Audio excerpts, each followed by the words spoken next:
Praise the Lord, puji Tuhan, saya ucapkan selamat sore dan shalom untuk kita sekalian. Puji Tuhan, tentunya kabar kita semua dalam keadaan yang baik. Katakan amin. Baik, semua mengambil tempat duduknya. If you need translation into English, headset is provided. Ushers can help to provide headset. And translation in English will be from the back of the pulpit. Haleluya. Hari ini saya ingin menyampaikan firman Tuhan tentang pemenang. Tentunya semua kita dalam hidup ini pengen menjadi pemenang. Tidak ada orang yang mau jadi orang yang kalah. Tidak ada orang yang mau jadi orang yang gagal. Tidak ada orang yang tidak mau sukses. Semuanya ingin menang, semuanya ingin sukses, semuanya ingin bahagia, semuanya ingin berhasil. Berapa banyak umat pemenang yang ada di sini? Boleh lambaikan tangan saudara, katakan saya lebih dari pemenang. Karena kuasa Allah dalam hidup saya, katakan amin. Puji Tuhan, mungkin anak-anak kita yang ada di daerah Menlo masih libur, tetapi hari ini tempat ini dipenuhi oleh jiwa-jiwa. Dan terima kasih untuk Tuhan karena hari ini juga kita merayakan gereja BCC, Bethel Church California pada usia yang ke-10. Tentunya akan menginjak kepada usia dewasa. Puji Tuhan. Menjadi pemenang, champion, adalah hal yang mudah namun juga sulit. Terutama kalau kita memulai segala sesuatu dengan bagus. Memulai dengan baik, dengan semangat. Memulai dengan berapi-api. Mulai dengan merasa berhutang membalas kasih Tuhan sehingga cinta mula-mula itu timbul dalam hati kita. Memulai dengan semangat yang luar biasa. Tetapi seringkali kita melihat ada yang tiba-tiba merosot tajam. Daud dalam hidupnya, seorang pemenang, pernah jatuh. Tapi tidak berhenti terus dan tidak meluncur. Untuk naik itu lebih sulit. Untuk meluncur turun itu lebih mudah. Dalam hidup setiap orang percaya, kita juga diperhadapkan kepada tantangan. Kita diperhadapkan kepada ujian. Kita diperhadapkan kepada pencobaan-pencobaan dan daya tarik dunia. Tetapi saudara, kalau kita mau menang, marilah kita bersama untuk naik dan tidak turun. Daud pernah turun, tetapi sekali dia sadar, dia insaf, dia menyesal, dia berbalik, dan kembali dia naik, dan Tuhan angkat kembali dia. Saya berdoa, saya dan saudara, kalaupun pernah mengalami saat-saat di mana kita hampir gagal, hampir tergelincir jatuh, cepat sadar dan ingat, dan kita take off kembali, karena Tuhan ingin kita naik dan tidak turun. Boleh katakan amin, saudara. Praise the Lord. Saudara, ada seorang pemenang, the champion, yang pernah menjadi pelawak di akhir hidupnya. Mungkin dia mentertawakan diri sendiri, mungkin juga orang lain mentertawakan dia. Seorang champion who become a clown. Seorang pemenang yang luar biasa, yang disebutkan bahwa dia telah mengalami kemenangan yang hebat. Tetapi satu saat dalam hidupnya, dia mengalami kekalahan dan harus menjadi seorang pelawak. Walaupun akhirnya Tuhan masih mengabulkan doa yang terakhir. Dan Tuhan jawab doanya. Haleluya.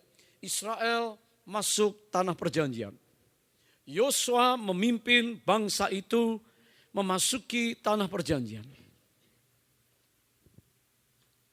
Dan waktu di tanah perjanjian belum ada raja yang memimpin. Sebab itu hakim dipilih untuk memimpin. Seorang hakim haruslah seorang yang berpendidikan tinggi. Seorang yang menguasai dan menghafal semua peraturan dan tata laksana hidup bermasyarakat, bernegara. Hakim-hakim telah memerintah Israel. Tetapi karena orang-orang Israel menyakitkan hati Tuhan dan melawan Allah yang telah membawa mereka dari Mesir budak menjadi bangsa pemenang. Allah membiarkan mereka dan firman Allah berkata, Israel diserahkan di bawah Filistin 40 tahun. Banyak penyiksaan, banyak aniaya, banyak godaan, banyak penindasan yang dialami oleh bangsa pilihan Allah ini. Saya tidak tahu keadaan kita hari ini. Adakah di antara kita yang sudah mengenal Yesus, yang sudah Kristen mungkin, atau yang mungkin baru. Tapi rasanya hidup ini penuh dengan tekanan. Rasanya perjalanan hidup ini penuh dengan tekanan-tekanan dalam hidup ini. Penuh dengan tantangan dan begitu beratnya beban yang harus kita alami. Itu yang dialami Filistin. Ada seorang yang berseru-seru kepada Tuhan. Ada seorang yang berdoa kepada Tuhan. Dan Allah menjawab doanya.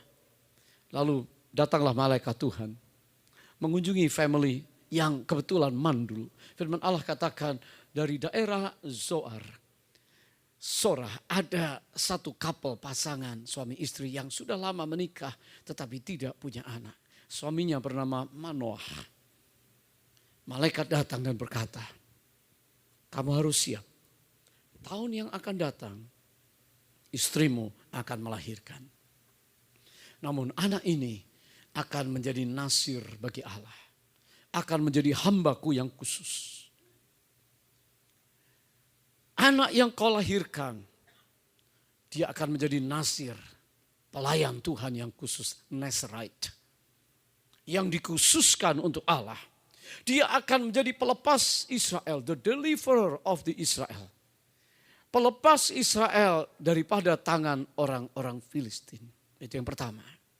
Yang kedua, anak ini haruslah dikhususkan sebab itu. Tidaklah boleh rambutnya kena pisau cukur. No hazer can touch his head for his hand. Dan dikatakan yang anak ini janganlah terkena yang najis. Janganlah menyentuh bangkai. Janganlah anak ini menjadi haram karena sentuhan yang najis dan bangkai. Yang keempat, anak ini khusus. Janganlah kena minuman anggur atau sejenis minuman keras. Janganlah ia mabuk. Karena aku akan memilih anak ini untuk menjadi hakim buat Israel. Saudara, di dalam kitab Hakim-Hakim tidak ada seorang hakim yang lebih hebat secara fisik. Physically and spiritually. No one can compare to this man. This young man. His name is Simpson. Haleluya. Seorang anak yang telah dikhususkan untuk Tuhan. Dan di dalam perjalanan Simpson, maka kalau saudara baca, dia adalah seorang pemenang. Dia adalah seorang juara, dia adalah seorang champion. Dan saudara, tentunya kita mengerti mengapa kita bisa menang. Tetapi ada banyak orang Kristen yang melorot jatuh. Memulai dengan baik dan berakhir dengan kegagalan. Untuk itu kita perlu belajar, kita perlu melihat supaya kalau keadaan itu akan datang dan sudah datang dalam hidup kita, mari kita berbalik sebelum pengalaman Simpson terjadi dalam hidup kita. Untuk menjadi pemenang itu adalah sebuah keputusan. Itu adalah keputusan kita semuanya. Untuk itu mari saya ingin kita membuka Alkitab kita di dalam kitab Hakim-Hakim, Fatsal yang ke-15 ayat 14. Kitab Hakim-Hakim, Fatsal yang ke-15, ayat yang ke-14. Kita akan baca firman Tuhan. Seorang champion, seorang pemenang yang luar biasa, tetapi akhirnya dia menjadi seorang pelawak yang ditertawakan di tanah Filistin. Haleluya. Hakim-Hakim, Fatsal yang ke-15 dan ayat yang ke-14. Ia sampai di Lehi dan orang-orang Filistin mendatangi dia dengan bersorak-sorak.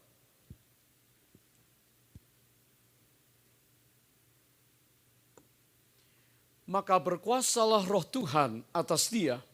Dan tali-tali pada tangannya menjadi seperti batang rami yang telah habis dimakan api.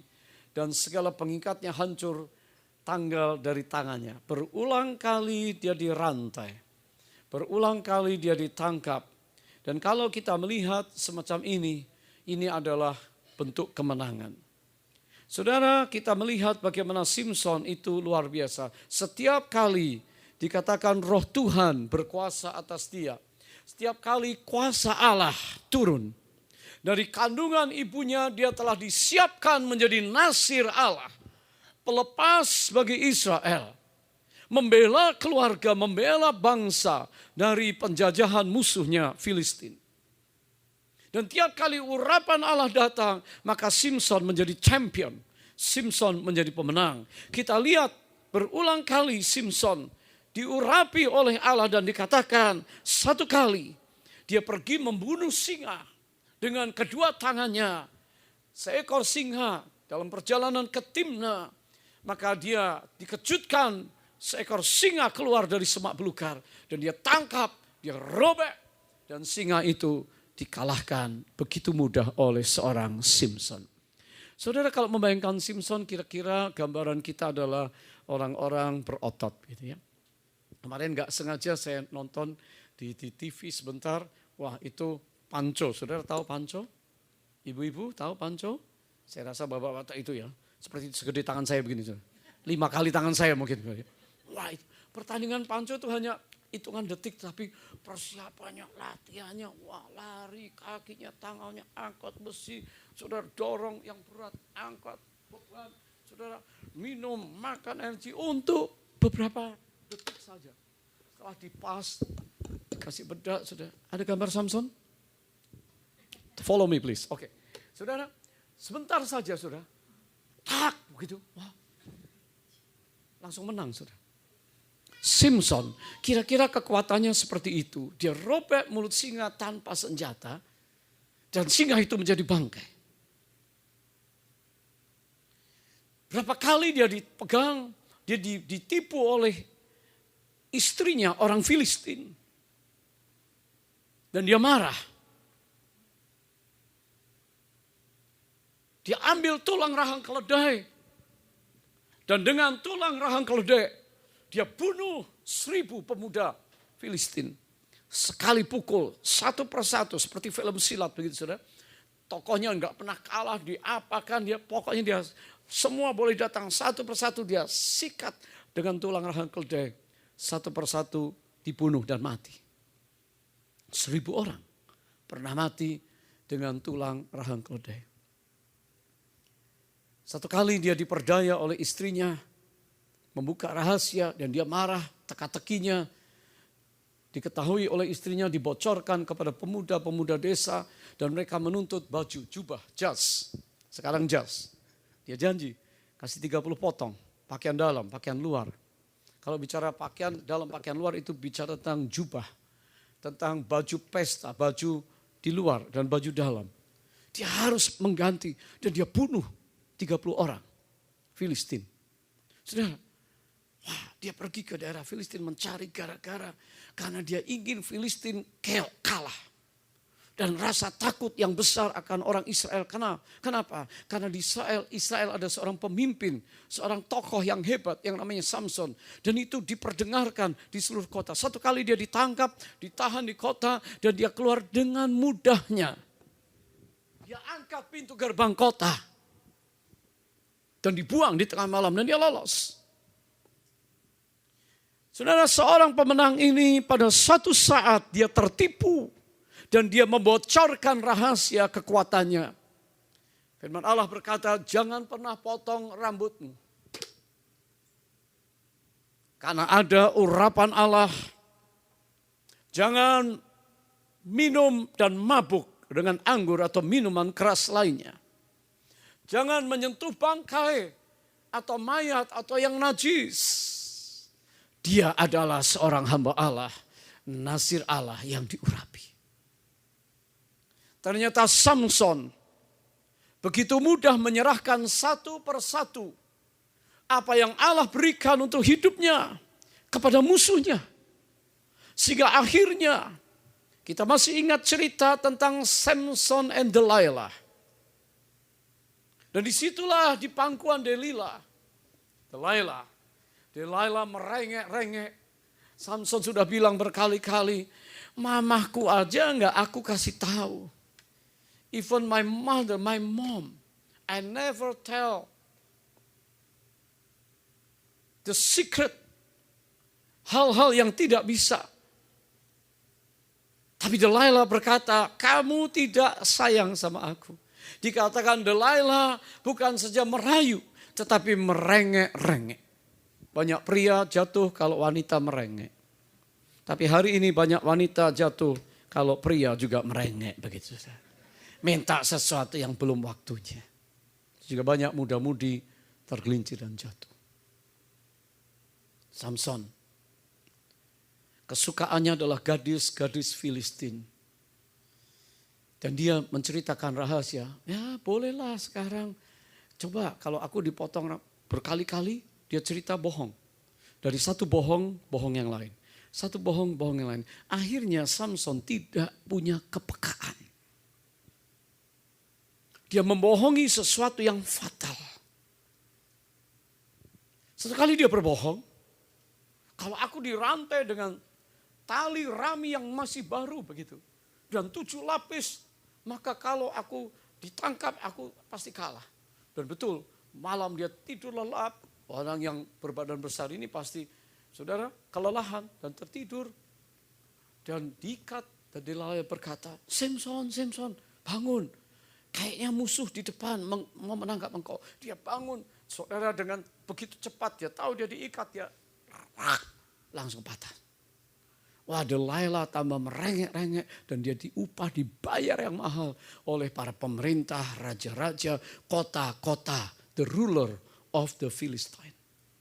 Kalau kamu bisa tangkap dia. Karena dia telah merugikan kita. Dia telah mengganggu bangsa kita. Dia telah membunuh saudara-saudara kita orang Filistin. Kalau kamu bisa tangkap. Diupah yang banyak. Rengekannya berhasil. Samson buka rahasia terakhir. Dia bergaul dengan wanita Filistin. Pasti. Dia juga minum anggur Filistin. Satu kali dia pergi lewat daerah di mana dia pernah bunuh singa itu.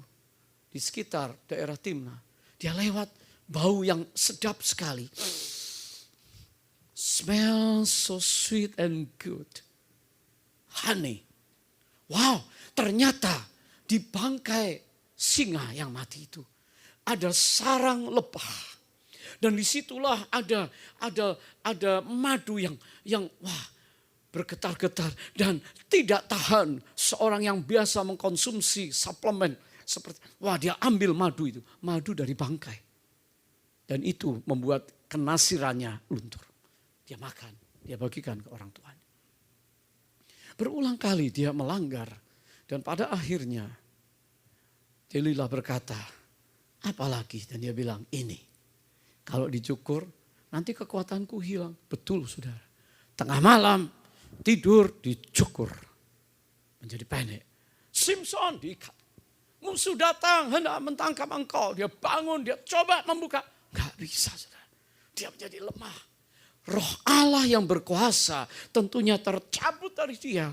Dan Samson telah menjadi seorang tawanan. Ditangkap, dibutain matanya dan disuruh menggiling di penjara. Dan diberi banyak tentu air minum, anggur. Sampai bisa menjadi pelawak begitu. Akhir hidup Samson memang gak enak. Mari kita baca Judges 16. Hakim-Hakim 16 ayat 21. Sampai selanjutnya kita akan baca bersama-sama supaya kita mengerti pembacaan firman Tuhan hari ini tentang seorang Samson pemenang. The champion who become a clown. Seorang pemenang yang akhirnya menjadi seorang pelawak. Orang Filistin itu menangkap dia.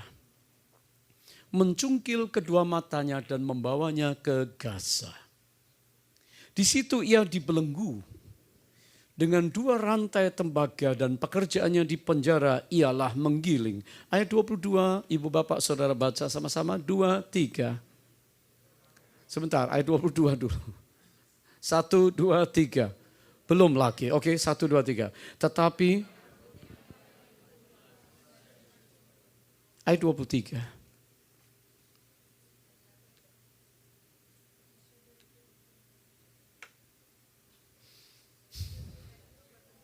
Sesudah itu berkumpullah raja-raja kota orang Filistin untuk apa saudara? Mengadakan perayaan korban sembelihan yang besar kepada Dagon Allah mereka, Allah kafir. Dan untuk bersukaria kata mereka telah diserahkan oleh Allah kita ke dalam tangan kita Simson musuh kita. Allah di sini huruf kecil, dewa dewi orang Filistin. Ayat 24. Sama-sama baca 2-3. Dan ketika orang banyak melihat Simson, mereka memuji Allah mereka sambil berseru, telah diserahkan oleh Allah kita ke dalam tangan kita, musuh kita, perusak tanah kita, dan yang membunuh banyak teman kita. 25.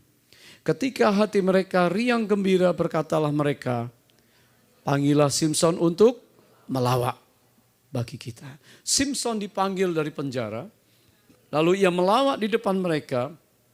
Kemudian ia menyuruh dia berdiri di antara tiang-tiang. 26. Berkatalah Simson kepada anak yang menuntun dia, lepaskan aku dan biarkan aku meraba-raba tiang penyangga rumah ini supaya aku dapat bersandar padanya. 27. Adapun gedung itu penuh dengan laki-laki dan perempuan, segala raja kota orang Filistin ada di sana, dan di atas sotoh atau loteng ada kira-kira 3.000 orang laki-laki dan perempuan yang menonton lawak Simson itu. 28. Berserulah Simson kepada Tuhan. Perhatikan ini. Inilah the last request. Prayer, doa seorang yang desperate. Yang sudah tidak mampu menghadapi kenyataan hidup. Doa yang terakhir dari seorang hamba Allah, nasir Allah yang diurapi. Seorang yang telah dipilih untuk menjadi pembebas, pelepas Israel. Tetapi akhirnya menjadi tawanan dan dicungkil matanya. Seorang yang dikatakan menjadi pelawak di tengah Filistin. Dan doanya dinaikkan di hadapan Allah. Baca sama-sama. Berserulah Simson kepada Tuhan, katanya, rame-rame kita baca. Ya Tuhan Allah, ingatlah kiranya kepadaku dan buatlah aku kuat sekali ini saja. Ya Allah, supaya dengan satu pembalasan juga kubalaskan kedua mataku itu kepada orang Filistin. 29. Kemudian Simson merangkul kedua tiang yang paling tengah penyangga rumah itu, lalu bertopang pada tiang yang satu dengan tangan kanannya dan kepada tiang yang lain dengan tangan kirinya. 30. Berkatalah Simson, biarlah kiranya aku mati bersama-sama orang Filistin ini.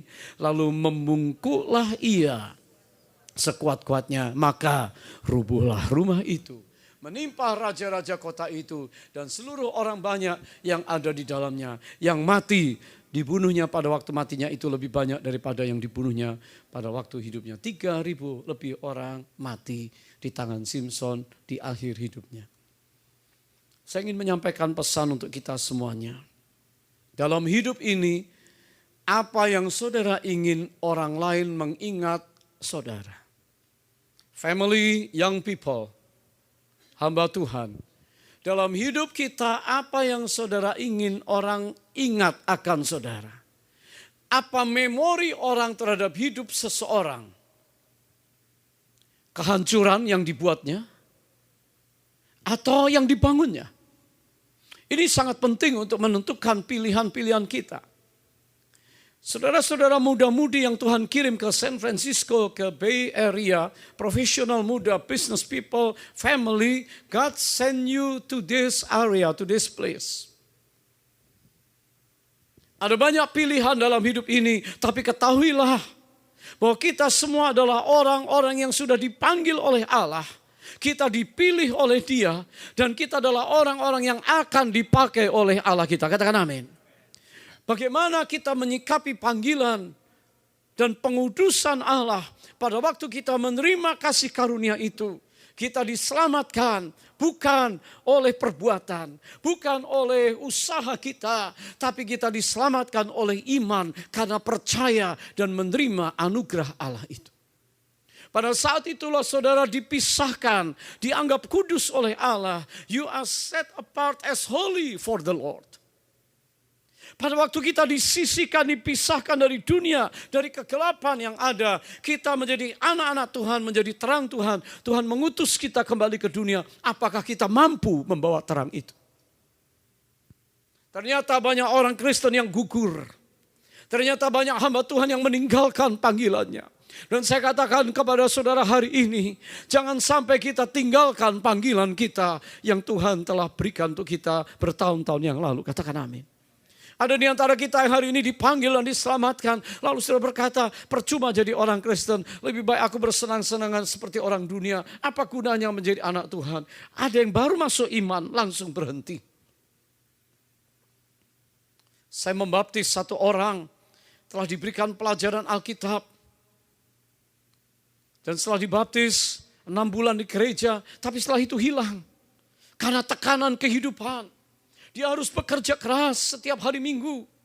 Dari pagi sampai malam. Sehingga dia tidak ada waktu. Sebetulnya dia bisa datang ke menara doa di hari yang lain. Tapi dia tinggalkan gereja. Dia tinggalkan Tuhan. Dan tidak lagi beribadah. Sudah dibaptis. Tapi dia meninggalkan Tuhan. Ada orang-orang yang diurapi Tuhan dengan talenta, dengan kasih karunia dan titipan-titipan Tuhan. Diberikan banyak sekali karunia rohani, tetapi dia meninggalkan Tuhan begitu rupa sehingga karunia-karunia yang ada yang seharusnya dilipat gandakan, dia tidak mampu melipat gandakan karena jauh meninggalkan persekutuan orang-orang percaya. Mari kita belajar dari Simpson, the champion. Seorang pemenang yang harus menjadi seorang pelawak. Walaupun pada akhirnya dia selamat. Tapi 1 Korintus 3 berbicara tentang selamat. Tapi seperti keluar dari perapian, hangus. Kalau fondasi, kalau dasar bangunan kita, kalau materi kita. Bangunan itu dibangun dari materi benda-benda mulia, emas. Logam-logam mulia dibakar seperti apapun tetap tidak akan terbakar.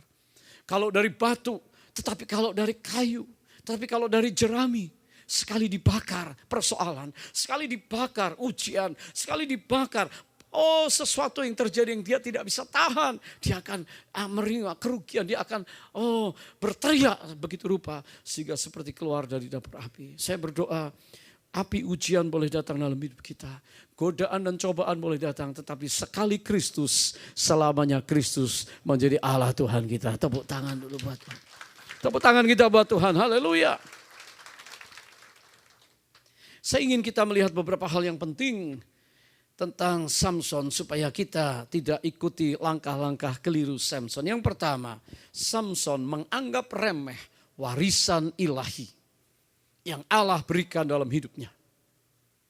Dia menganggap remeh warisan ilahi yang Allah berikan dalam hidupnya. Bukankah ayahnya seorang pendoa?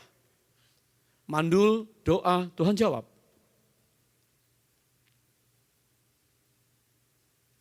Ada warisan-warisan ilahi yang baik yang Allah berikan untuk hidup kita. Berulang kali ayahnya memberi nasihat. Tapi Samson mengabaikan. Kalau maunya. Dia lihat gadis Filistin di Timna, dia mau kawin sana. Dia paksa orang tuanya dan bawa. Orang tuanya bilang, aduh nak, di Israel, di antara sanak famili kita, keluarga kita. Masa enggak ada orang-orang yang seiman? Yang menyembah Allah kita, Allah yang hidup. Masa engkau pergi ke Filistin, mengawini gadis kafir, penyembah berhala. Masa mereka menyembah Dagon, patung Dagon. Kita ingat di zaman Filistin, patung Dagon berkali-kali rubuh hancur, saudara. Masa kamu pergi dan mengawini, kamu menjadi cemar loh. Menjadi satu. Samson bilang, Pak aku mau. Pokoknya aku mau, udah gede. Begitu, saudara. Aku sudah mampu, aku hakim. Aku berkuasa dan ayahnya mengantar dia mengawini gadis Timna. Dan ditipu berkali-kali. Saudara, menganggap remeh warisan ilahi. Mungkin dia dibesarkan dalam keluarga yang takut akan Allah. Ya, betul. Banyak orang Kristen, the next generation, generasi baru hari-hari ini yang lahir dari keluarga Kristen. Keluarga Pentakosta, keluarga Injili, Protestan, keluarga Kristiani. Tetapi anak-anaknya tidak lagi mewarisi apa yang orang tuanya, apa yang dimiliki iman para tokoh-tokoh orang tua mereka. Banyak orang yang lahir dari keluarga Kristen di gereja-gereja yang baik. Tetapi hari ini berubah setia dan mereka tidak menghargai warisan ilahi yang Allah berikan melalui gereja Tuhan kepada orang-orang Kristen pemula. Buktinya Simpson mulai minum. Buktinya Simpson menganggap remeh warisan dan urapan Allah. Ambil dari bangkai makanan, madu sekalipun. Buktinya Simpson berani berbicara tentang rambutnya. Dia serahkan kepada gadis Filistin kekuatannya. Tunduk sama istrinya. Yang jelas-jelas orang kafir dan penipu. Buktinya dia berani mencemarkan tubuhnya. Dengan tidur dengan berbagai gadis-gadis di Filistin. Walaupun membara nafsu seksnya. Walaupun membara desire-nya. Tapi dia tidak bisa menahan diri. Sehingga Simpson tidak menghargai warisan ilahi. Saudara, dalam hidup kita Tuhan memberikan kepada kita warisan yang berharga. Kita bukan lagi disebut hamba, tetapi sebagai anak. Dan anak akan punya warisan. Katakan amin. Saudara, warisan ini mahal. Oleh darah Kristus kita telah menerima warisan hidup yang kekal. Kita menerima jaminan hidup yang kekal. Kalau berbicara tentang warisan, kita berbicara tentang sesuatu yang mahal. Tentu warisan sesuatu yang berharga. Saudara tulis will, warisan.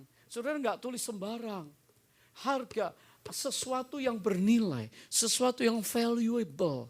Sesuatu yang bisa dinikmati oleh anak kita. Kalau saudara tulis warisan, mungkinlah sebidang tanah, mungkinlah sesuatu yang berharga. Ya kita enggak mungkin tinggalkan warisan yang sembarangan. Rambut palsu lah, gigi palsu, kan enggak saudara. Kita pasti diwariskan sesuatu yang berharga. Katakan amin, saudara. Dan Allah telah memberikan warisan. Gereja ini dibangun, dimulai. Dan saya percaya tentang warisan ilahi itu. Gereja ini telah menerima warisan kekudusan. Dimulai di Jakarta, September tanggal 4 nanti. Gereja pusat kita, Mother Church, berulang tahun 27. Dimulai dari satu jemaat 400 orang di Wisma Karsa Pemuda. Hari ini telah ada hampir 1000 cabang di dalam dan luar negeri. Menjadi gereja-gereja anchor church. Gereja-gereja jangkar, gereja-gereja yang kuat. Yang menjadi berkat untuk yang lain. Kemarin saya dikejutkan salah satu gereja kita di Medan. Gedungnya, malnya, Medan Plaza terbakar. Saya pernah berkhotbah di gereja itu, ada 5 kebaktian. Sekali kebaktian kira-kira 1.300-1.400 orang. Dari gereja itu lahir cabang-cabang di seluruh Sumatera Utara, jumlahnya puluhan. Wah, kaget kemarin terbakar. Dan saya kirim berita kepada hamba Tuhan. Kuat dan teguh. Tidak apa-apa, ujian karena Tuhan akan berikan gedung yang baru. Katakan amin. Tetapi yang penting adalah warisan ilahinya. Gedung boleh terbakar, fasilitas boleh hilang. Pangkat kedudukan boleh nggak ada, tetapi kalau kita menerima warisan ilahi sebagai anak-anak Tuhan, saudara di dalam Kristus, saudara telah memiliki hak disebut anak-anak Bapa. Sebab itu ada warisan kekekalan bagi kita. Ada warisan kemuliaan Allah untuk setiap saudara. Jangan anggap remeh warisan ilahi itu. Gereja kita dibangun dan dimulai dengan cintanya akan Tuhan. Sebab itu ada banyak waktu diberikan untuk doa. Saya dengar di tempat ini sejak November saya datang berdoa di sini. Dan sekarang hampir tiap hari ada menara doa di sini. Dan Tuhan kirimkan jiwa-jiwa baru. Orang-orang yang lama untuk datang berdoa. Dan sebentar saya lihat. Kemarin saya berkata, saya nubuatkan. Tempat ini akan menjadi tempat di mana banyak orang dipulihkan. Banyak orang disembuhkan. Banyak orang akan menerima mujizat. Banyak orang bertobat di tempat ini. Yang percaya berikan tepuk tangan kita bagi Tuhan. Haleluya, tepuk tangan. Dimulai dari satu gereja di Jakarta. Dan mulai ditanam di seluruh Jakarta. Terus Indonesia, lalu di Singapura. Saya sekarang berdomisili Singapura dan Jakarta. Bolak-balik begitu. Dan dari situ gereja ini ditanam di bangsa-bangsa sampai di tempat ini. Saya berdoa tempat ini akan selalu penuh sesak dengan jiwa-jiwa. Boleh katakan amin. Tapi bukan soal tempatnya, bukan indahnya tatanan interior yang ada. Tetapi kita semua. telah disiapkan menjadi umat yang layak. Yang walaupun ada banyak promosi saudara terima. Walaupun saudara diberikan blessing oleh Allah. Walaupun saudara diberikan kesempatan yang besar. Tapi saudara tidak pernah melupakan sumber berkat itu. Sumber hikmat itu. Sumber pengurapan itu. Sumber kepandaian kita. Semuanya datang dari perkenanan Allah. Yang percaya katakan amin. Samson, dia merasa sulit sebagai orang muda. Terlalu banyak restriction, terlalu banyak hal-hal yang difficult. Saya ingatkan semua orang muda di tempat ini. Kalau engkau dipilih Tuhan, engkau dipanggil Tuhan. Hatimu berkata, aku telah ditanam di tempat ini. Aku sekolah 3-4 tahun di tempat ini. Dan aku tahu aku harus memberi buah. Aku harus memberi dampak di kampusku. Jangan goyah. Waktu dilatih oleh tim pastoral dan saya selalu mengarahkan Pastor Billy Sony untuk melatih kita di tempat ini. Yang tua, yang muda. Jangan berhitung sama Tuhan. Jangan berhitung dengan waktu, dengan tenaga, dengan uang. Berikan yang terbaik untuk Tuhan. Maka Allah sediakan the best for you. Katakan amin. Jangan goyah. Samson dia merasa terlalu banyak peraturan dalam hidup ini. Sehingga dia ingin bebas. Dan dia dikatakan he went down to Timnah. Secara geografi dia turun ke orang Filistin. Apakah Allah tidak menyertai Samson? Menyertai. Apakah Tuhan tidak melindungi kita dari bahaya? Menyertai. Apakah Tuhan yang berjanji menyertai kita sampai kesudahan Allah? Tuhan Allah mengingkari janjinya? Sekali-kali tidak. Tapi banyak orang Kristen keluar dari boundaries. Garis batas yang Allah berikan. Malaikat disuruh berjaga di tempat ini. Tapi kita nyelonong. Satu pagi, Mbak di rumah saya, dia gemetaran gak suka makan. Saya bilang, Mbak kenapa begitu? Saya baru lihat itu darah tercecer. Di mana Mbak? Di seberang jalan sana. Rumah kami di dalam daerah Holland Village di jalan raya. Subuh-subuh tadi ada seorang ama. Ama itu grandma. Yang ditabrak mobil. Darahnya tercecer, dia terjungkal, mati seketika. Dia baru saja minum, Mbak ini pulang belanja subuh-subuh masih gelap Singapura. Kalau jam 6 pagi, setengah 7 itu masih gelap sudah. Ama itu pulang, ditabrak mobil, darah tercecer, campur air. Wah polisi langsung bikin polis line. Anaknya datang nangis, anak perempuannya. Ama, maksudnya bagaimana ini bisa terjadi? Tuntut siapa yang nabrak itu, saudara. Rame langsung di polis line. Lalu saya bilang, Mbak lah kenapa kamu gak suka makan? Kan itu bukan amanya kamu. Dia bilang, saya masih rasa anyir. Lihat darah, itu gak enak. Kok bisa, saya pengen tahu, kok bisa ditabrak Mbak? Bisa, Pak Johan. Ya, saya bilang, di mana Mbak itu Oma menyeberang. Oma itu tiap pagi-pagi selalu bawa itu troli, saudara, macam-macam belanja. Mungkin rajin lah, breakfast, belanja, saudara, sudah biasa. Dia nyebrang, saya bilang, di mana dia nyebrang? Zebra cross, Mbak bilang, iya bukan loh. Di mana traffic light yang itu di Holland, di itu supermarket yang di depan. Bukan di situ, kira-kira 100 meter. Nah, saya bilang, ini gara-gara emak. Nyabrang bukan di traffic light. Coba dia nyabrang traffic light gak akan mati. Dia nyebrang di luar traffic light. Sehingga dia ditabrak mobil dan mati. Maksud saya begini saudara. Bukankah malaikat Tuhan disediakan untuk setiap saudara? Katakan amin. Bukankah malaikat Tuhan ada pada saudara semuanya? Katakan amin. Tapi kalau kita naik mobil, malaikatnya ngajak kita, tanda pemerintah bilang lari 60 km, 60 mile sejam. Kita lari 100, malaikat di belakang saudara. Loh kok kamu nyelonong balap? Malaikat masih lari 60, saudara lari 100. Pantasan ditabrak saudara. Nah mari kita tidak keluar dari boundaries, dari garis yang Allah tetapkan untuk hidup kita. Katakan amin. Oke, tepuk tangan buat Tuhan. Waktu Samson keluar, seharusnya dia ada di tanah Israel. Seharusnya dia memimpin dengan bijaksana. Seharusnya dia melatih tentaranya. Seharusnya dia menghakimi bangsanya. Dia menjadi judge yang adil dan benar. Seharusnya Samson membawa ketenaran untuk bangsanya. Dia keluar dari tanah Israel, pergi ke kampung, ke tempat orang-orang fasik. Banyak anak-anak Tuhan hari ini jatuh. Kenapa? Karena mereka pergi keluar dari boundaries, dari garis yang Tuhan tetapkan. Sehingga mereka mencobai dirinya sendiri, bukan mencobai Tuhan lagi. mencobai Tuhan dan mencobai dirinya. Dan seringkali Tuhan berkata, aku kirim malaikatku di situ. Menjaga engkau di jalanmu yang benar. Mazmur 1 berkata, jangan berdiri di jalan orang fasik. Jangan duduk dalam kumpulan pencemooh. Ya, ada banyak sekali nasihat Tuhan dalam Mazmur 1. Tapi orang Kristen pergi ke situ, bergaul, berjalan bersama orang fasik. Akhirnya terjerat. Salahkan Tuhan. Saya percaya Samson, dia adalah seorang yang sungguh-sungguh menganggap remeh warisan ilahi. Sehingga dia tidak menerima warisan yang sesungguhnya. Walaupun dia ditolong Tuhan at the end, akhirnya. Yang kedua, Samson adalah seorang yang mencemarkan tubuhnya. Samson adalah seorang yang mencemarkan dirinya dengan pencemaran-pencemaran rohani dan jasmani. Mari kita buka 2 Korintus 7 ayat yang pertama. 2 Korintus pasal 7 ayat yang pertama.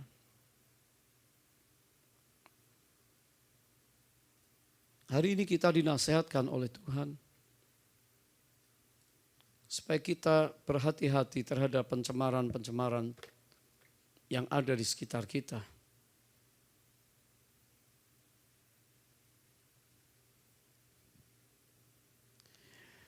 Saudara yang kekasih, kita baca sama-sama 1, 2, 3. Saudara-saudaraku yang kekasih, karena kita sekarang ini memiliki janji-janji itu, marilah kita menyucikan diri kita dari semua pencemaran jasmani dan rohani. Dan dengan demikian menyempurnakan kekudusan kita dalam takut akan Allah. Ada 2 macam pencemaran. Yang pertama adalah pencemaran jasmani. Dan yang kedua adalah pencemaran rohani. Pencemaran artinya kalau baju saya putih, lalu dikotori, sulit untuk dibersihkan, pencemaran. Tuhan meminta kepada gerejanya, kepada kita sekalian, Paulus ingatkan, walaupun kasih karunia Allah berlimpah-limpah, mari kita tidak bermain-main dengan dosa sehingga terjadi pencemaran-pencemaran. Salah satu yang menyebabkan Samson semakin jauh dari panggilan Allah waktu dia mulai mencemari pikirannya. Waktu dia mencemari keinginan-keinginannya. Dia selalu inginkan gadis-gadis Filistin itu. Dia selalu ingin pergi ke sana, dia selalu bermain di sana. Karena di dalam negerinya, di daerahnya ada banyak orang yang mengamati dia. Dia seorang saleh, dia seorang pemimpin, dia seorang yang menjadi tolok ukur, teladan. Tetapi dia merasa itu terlalu sempit sehingga dia ingin bebas. Pada saat seseorang mulai ingin bebas, malah seseorang ingin melakukan apa saja semau kehendaknya, maka dia tidak ingin ada orang lain yang memantau dia. Di dalam hidup ini ternyata kita tidak bisa menjadi bebas dan terlalu bebas sehingga tidak ada lagi otoritas di atas kita. Kalau saya lihat di San Francisco yang paling unik, kota ini saya senang sekali, saya sudah datang ke tempat ini puluhan kali. Yang paling unik saya lihat adalah homeless. Orang yang pengen bebas. Tidak mau kekangan apapun. Saya di Washington DC, selesai beberapa hari setelah pelantikan Obama menjadi presiden, saya dibawa jalan, lalu diceritakan di situ, di dekat White House, gak jauh dari pintu gerbang, yang sedang di pagar upacara, ada homeless itu. Saya kata, ini kenapa gak ditangkap, diangkat, naik mobil gede, diserok begitu, saudara. Ya, seperti Jakarta lagi dibersihkan di kampung itu, saudara ya. Ya, diangkat, diberesin, dipindahkan, ditaruh di rumah yang baik, rumah susun begitu saudara. Rumah susun buatannya Ahok begitu kan saudara. Nah dia bilang, oh enggak bisa, itu melanggar hak asasi manusia. Orang punya kebebasan. Saya bilang, tapi kan mengganggu pemandangan, mengganggu, ini White House ini pusat pemerintahan Amerika yang bergengsi. Masa homeless kececeran di mana-mana. Enggak bisa, belum baunya. Karena freedom, kebebasan. Saya nggak bicara tentang homeless, saya bicara tentang banyak orang pengen bebas, pengen merdeka. Ukuran menurunnya kerohanian seseorang pada saat ukurnya spiritual decline. ya, sebuah spiritual decline, the evidence of spiritual decline is seen in our relationship, ya.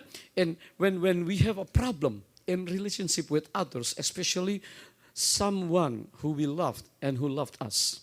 Perhatikan, kalau anak sama orang tua sudah mulai Samson dan orang tuanya bantah terus. Kalau orang dengan kekasihnya mulai sudah nggak ada kesepakatan. Sebetulnya secara rohani sedang terjadi penurunan.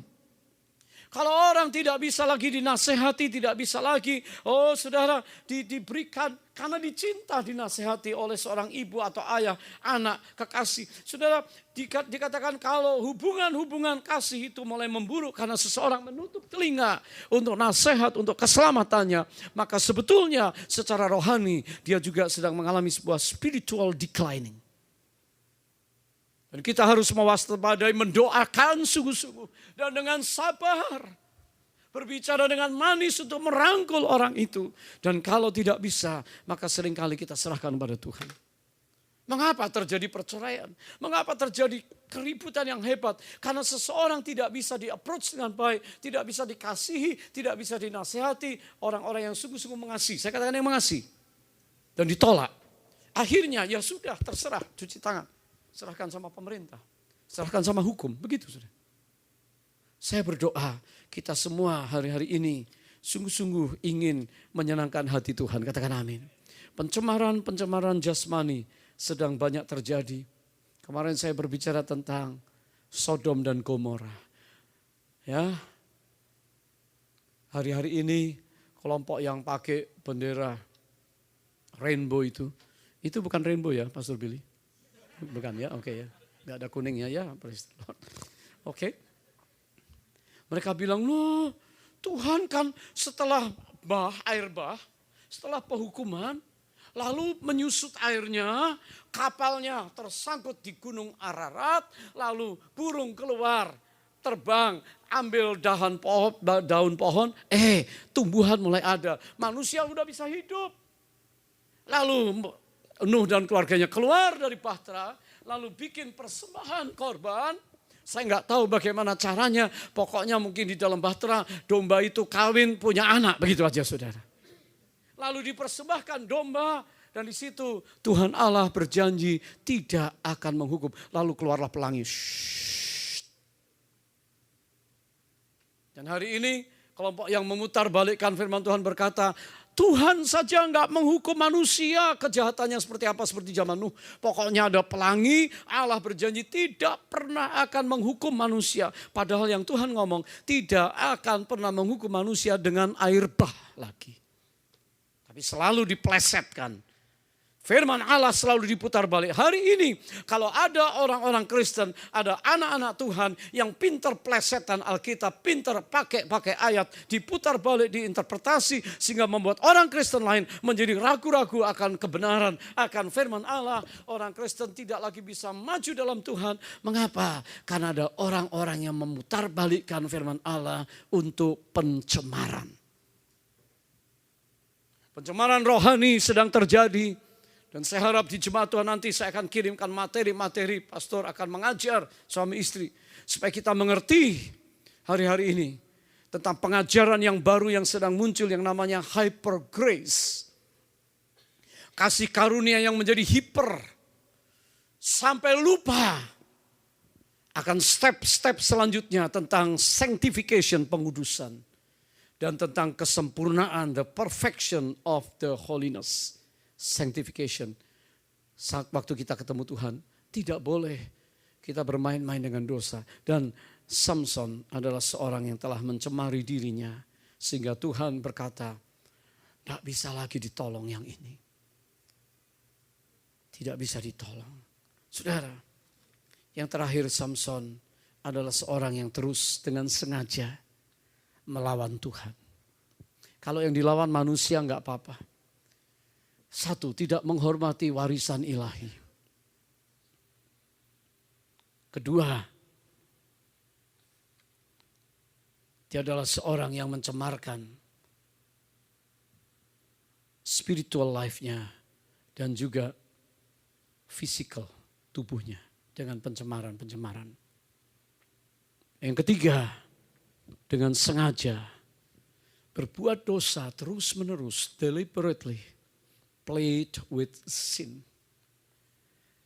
Terus menerus hidup dalam dosa, melawan Tuhan. Sehingga akhirnya kita lihat dia hanya menjadi seorang pelawak dan bukan seorang pemenang. Setiap bohong yang dia sampaikan bertumbuk dengan bohong yang lain. Ketidakjujuran ditimpa ketidakjujuran menghasilkan kehancuran. Sehingga dia menjadi seorang yang kehilangan. He become the loser. So he lost his hair, rambutnya hilang, dicukur. Yang kedua, he lost his strength, kekuatannya hilang. He lost the anointing, kehilangan pengurapan, kuasa Allah dalam hidupnya. And he lost his sight, matanya pun dicungkilan buta. Dan dia tidak bisa melihat lagi. He lost his liberty, di penjara. Dibelenggu, firman Allah katakan dia terbelenggu. Hari-hari ini banyak sekali orang yang dibelenggu. Waktu dia kehilangan panggilannya, kehilangan urapan Allah dalam hidupnya.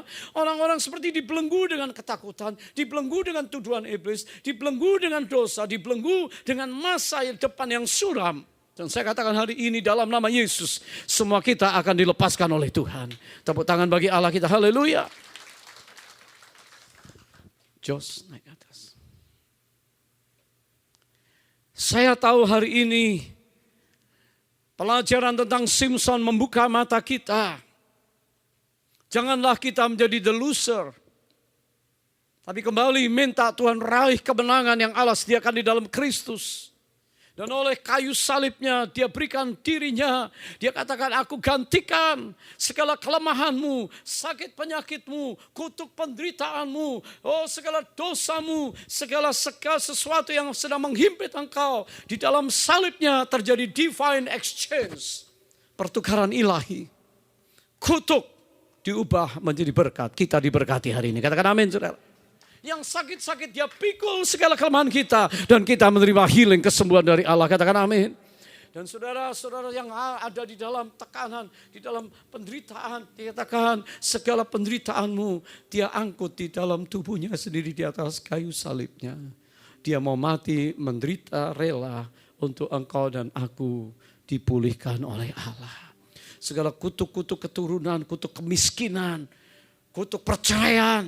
Dikatakan dalam hidup kita, stop sampai di generasi ini. Dan saudara adalah orang-orang pilihan, anak-anak muda. Kalau ada di antara engkau yang berkata, aku mengalami familyku fatal, terjadi hal yang gak enak. Stop, aku diberkati dan tidak akan berulang lagi. Sehingga aku menerima berkat yang Allah sediakan melalui salibnya. Kutuk diganti menjadi berkat. Katakan amin. Warisan-warisan ilahi yang menjadi milik kita. Yang dirampas oleh iblis. Kita dibelenggu, kan dikatakan di atas salibnya kita dilepaskan. Dan kita mengalami liberty, kemerdekaan. Samson, he lost his liberty. Tapi yang paling fatal lagi, dia kehilangan kesaksian. He lost his testimony. Seharusnya dia menjadi hamba bagi Allah. Seharusnya dia menjadi pelepas, pembebas umat Israel. Seharusnya dia menjadi pembela keluarganya. Pada akhirnya Israel menangis. Karena pahlawan mereka Simson yang katanya kuat dan diurapi. Telah terpenjara di negeri asing. Telah terpenjara di orang Filistin yang telah menguasai mereka 40 tahun. Orang Israel menangis. Kota-kotanya menangis. Gadis-gadisnya menangis meratapi. Simson mati terbunuh. Tapi dia mati bersama 3.000 orang. Raja-raja Filistin dan Filistin hari itu juga hancur. Seorang champion, a champion who become a clown. Tapi yang luar biasa saya mau simpulkan sore ini. Anugerah Allah itu masih tersedia walaupun di saat terakhir. Katakan amin. Kalau sudah tanya sama saya, seseorang bikin dosa sejauh apa sampai anugerah Allah tercabut? Ini sebuah pertanyaan. Anugerah Allah bukanlah izin untuk berbuat dosa.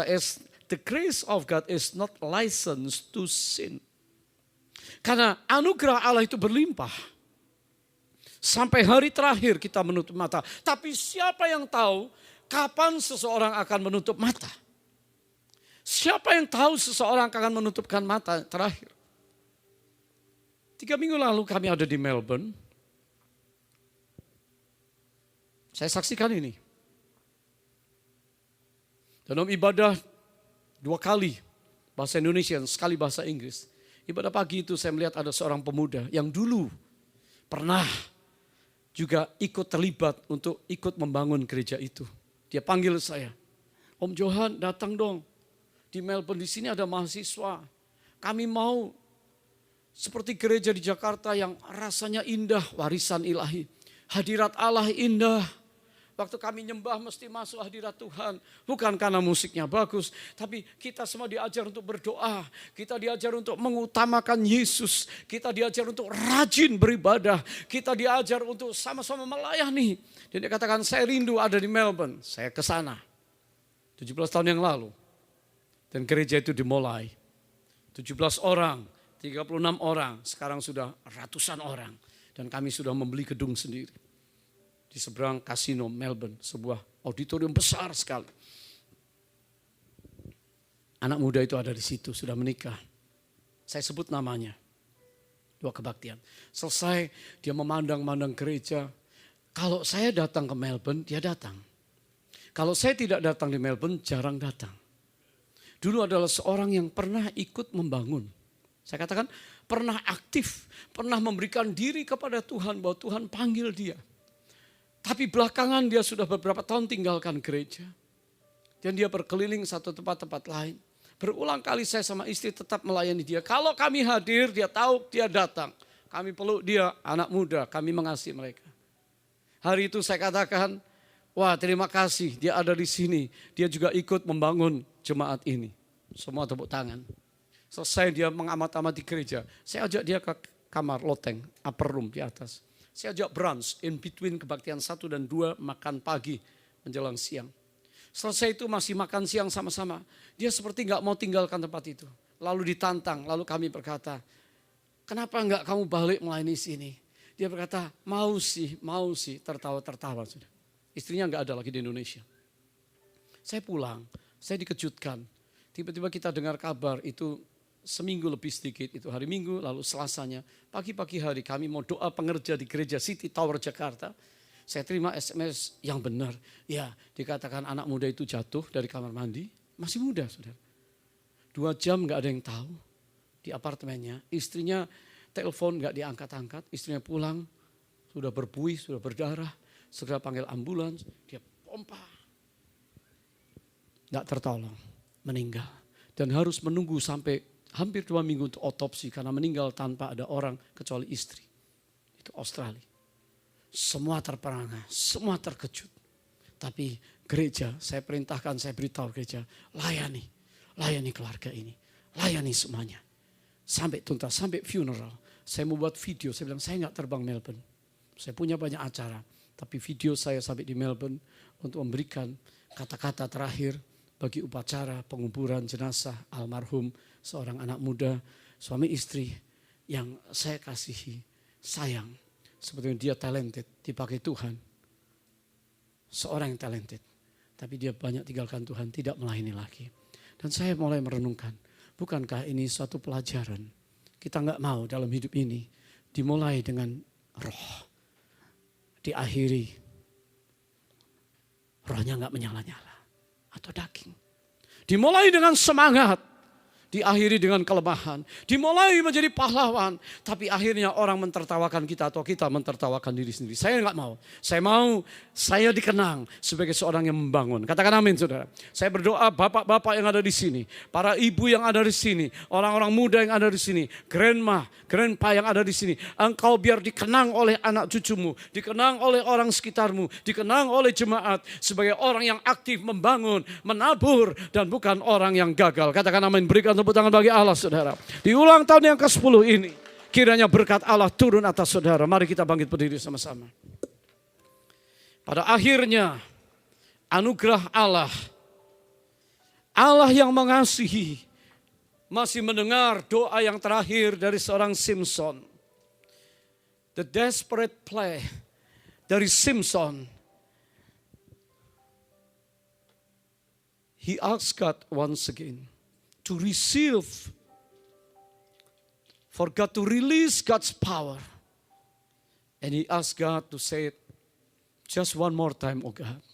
Just one more time. Sekali ini saja Tuhan. Dan Tuhan telah mendengar. Bukan saja orang-orang yang kuat. Kalau saudara berkata hari ini aku oke. Aku gak ada masalah kok, aku diberkati. Aku sehat, aku sudah ditolong Tuhan. Keluarga anak-anakku oke, orang tuaku oke, sekolahku oke, everything oke. When you pray, God answers your prayer. Definitely yes. Because the okay people who always come worshiping God, God will answer your prayer. Can you say amen? But how with those who are not okay, the weak people? Tuhan dikatakan dia juga mendengar dan menjawab doa-doa para champion. Tapi Tuhan juga menjawab dan mendengar doa the needy, the weak. Orang-orang yang lemah yang datang desperate berkata, Tuhan, aku perlu Engkau. Aku perlu jamahanmu. Sekali ini saja lagi Tuhan. Tolonglah hamba-Mu ini. Tolonglah kami. Tolonglah ekonomi kami, tolonglah kesehatan kami, tolonglah persoalan kami, tolonglah gereja ini, tolonglah studiku. Allah mau menjawab saudara. Katakan amin saudara. Mari kita berdoa sama-sama.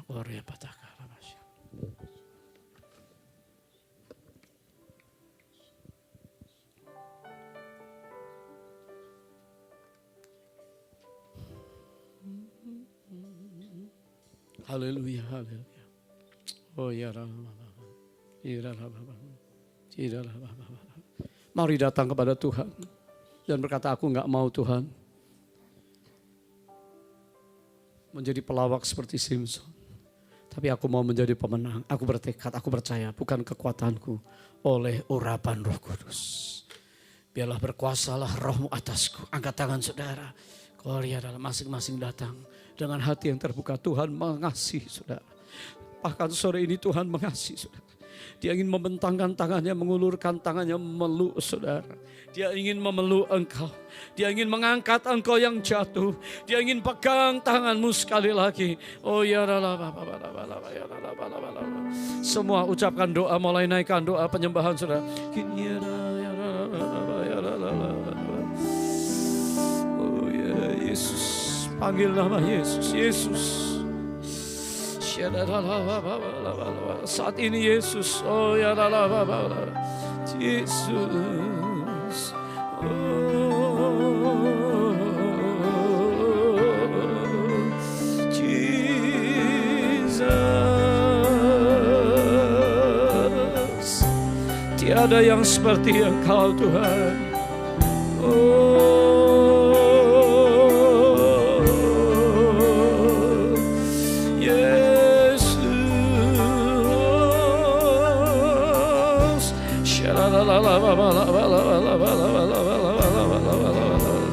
haleluya, haleluya, haleluya.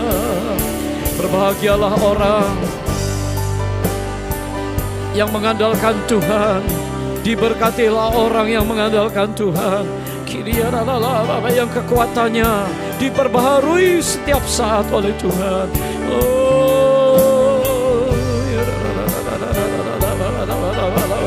Hadirat-Mu ada di sini. Your presence, oh God. Your presence, Holy Spirit God, is in this house.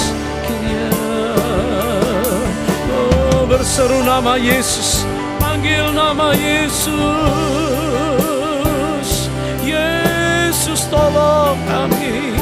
Yesus Engkau mengasihi hidupku.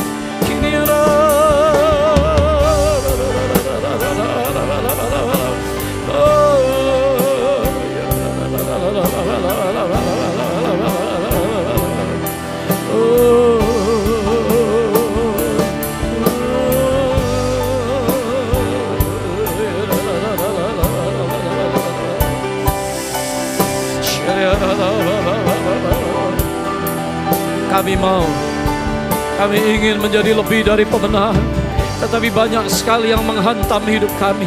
Banyak sekali hal yang menghalangi kami. Sekarang kami patahkan dalam nama Yesus. Kami mau melangkah, kami mau maju dengan Tuhan. Oh ya,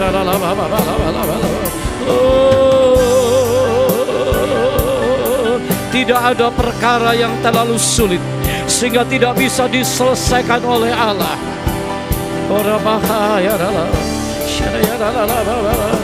Yesus, oh ya